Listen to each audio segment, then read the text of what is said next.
This video is to show you the rotation of the moon and to show you why we only see one side of the moon during its revolution and rotation.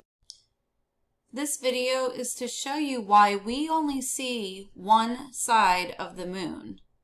If you look up at the sky at night, you'll notice what the moon looks like. We don't see the back side of the moon, so this video is to show you why. Let's take a look at some examples of what would happen. If the moon did not rotate at all or spin, notice the red side, that's the side we see.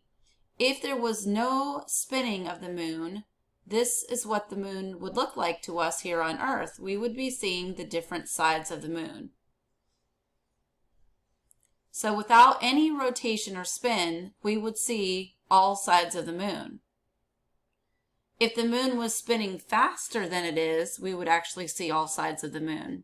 And this is what it would look like from our vantage point on Earth.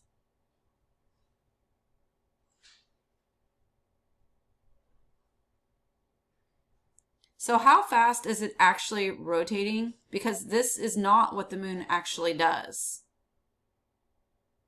With the regular rotation, what the moon actually does is rotate once around in the same time it takes to orbit around the Earth. And this, my friends, is why we're only seeing the one side of the moon. And in this case, we're only seeing the side that's colored red in this graphic.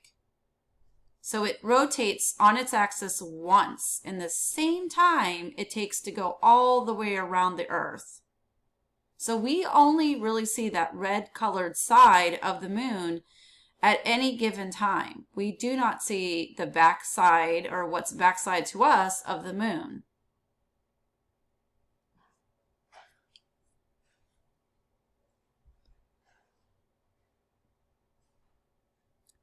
So the rotation period of the moon is exactly the same as its period of revolution.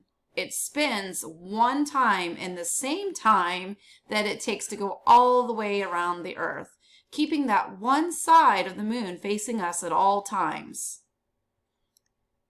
This will eventually happen to the Earth too. The rotation rate will slow down to eventually match the revolution rate of the sun.